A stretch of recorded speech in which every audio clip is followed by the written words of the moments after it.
Auto-tune. What the fuck is it really? Because you're gonna be tripping when I tell you this. That robotic shimmer on all your favorite tracks, that emotional wobble that makes heartbreak sound like heaven. It started as oil drilling technology.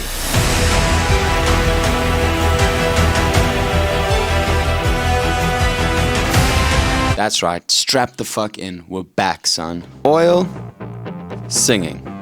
Oil, singing. These don't mix, but your ears aren't dirty. You heard me right. The technology known as auto-tune. The tool that 99% of all musicians used, And basically everybody at table 9. was originally used to locate oil using sound waves underground and also to determine its quality. But I'm getting ahead of myself. Let's rewind. Flashback to the late 1980s. While Prince was dominating airwaves and synths were battling guitars, a seismic engineer named Dr. Andy Hildebrand was out here doing mad scientist shit. Andy worked in seismic data analysis, meaning he sent explosive sound waves into the earth and listened to how they bounced back. It's called reflection seismology. It's how oil companies find where that sweet, sludgy black oil is hiding. Think booms, crazy maths, and echo maps. And Andy, he was the guy decoding these echoes, like a little musical mole kind of thing. I am the bad guy. But then he got bored of the oil money, like millionaire level kind of bored. So he took his tech and his PhD brain and aimed it at music. And he asked the question that would change everything. If I can analyze echoes underground with sound waves to find oil, why can't I do the same with music notes? Boom! Auto-tune was born. You see, pitch is just a vibration, a frequency. It's just a tiny little wobble in the air. It has the same physics as seismic waves. Same, but different. So Andy took the same maths from oil drilling, using Fourier transformation The Fourier transform. What's it for? to break sound into waveforms and hack together software that could detect and correct vocal pitch in real time. 1997 came around and Auto-tune was launched. The first person to buy Auto-tune commercially, T-Pain, the Auto-tune GOAT, which I think is kind of cool that he was the first guy to buy it and made it like become super iconic. But originally, Auto-tune was more meant to be like makeup for singers. It wasn't meant to be something that was super obvious and that you could hear like how T-Pain would use it. It was meant to just do little touches here and there. But then 1998 hit, and Sure dropped Believe. And with this song they were very intentional with how they used Auto-tune, cranking it all the way up, using it as almost an instrument. Suddenly the robotic glitch wasn't a bug, it was a whole aesthetic. Cool, unnatural, beautiful even. The Sure effect was born.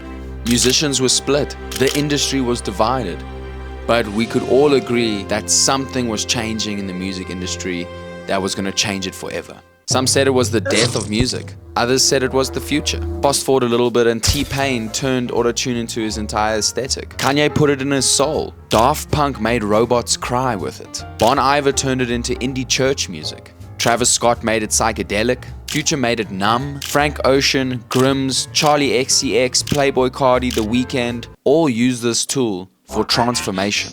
Even Tame Impala, known for their vintage sound, uses Auto-tune live on stage. Yeah, that's a thing too. There are live Auto-tune processors now, like Atara's Auto-tune Pro or Roland's VT series. Artists don't just use it in studios anymore, they're using it in front of tens of thousands of people. The software even evolved further into tools like Melodyne, which is basically Photoshop for your voice. And this one is used by more like people trying to hit specific notes when they're singing, like maybe a Dominic Fike or someone. But all the same, it came from the same place, underground technology. But here's where it gets poetic. Auto-tune, a tool used to detect oil deep under the ground and determine its quality, now gets used to pull something buried even deeper.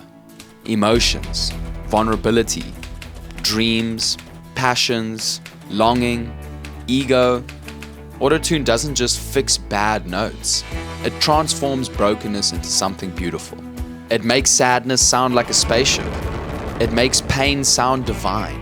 And for all the people that still think it's fake music, Autotune is older than more than 50% of the artists on the Billboard right now. It wasn't created to replace real voices, it was created to transform them. This is about evolution, turning scars into sounds, about pulling diamonds from the dirt. Or oil, I guess. So yeah, shout out to Dr. Andy Hildebrand for getting bored of being rich, because without him, we wouldn't have half of our favorite artists. And he created a tool that I honestly believe will be used for the rest of eternity in the music industry. If anything, it will only evolve and become something even greater. Don't get me wrong, I'm not a fan of AI like singing and stuff, like when Kanye it got leaked that he was using an AI voice for some of his new music. I'm not a fan of that, but I do think autotune has its place, and I think it can really be used as an instrument on its own. So yeah, don't hate on it, and as always, a lot of love. Stay mad, stay magical. My name is JeanClaude Downing, and we're fucking back. Whew! So yeah, shout out Dr. Andy Hilber. So yeah, shout out Dr. Andy Hill. So yeah, shout out Dr. Andy Hill. So yeah, shout out to Dr. Andy Hill. So yeah, shout out Dr. Andy Hildebrand.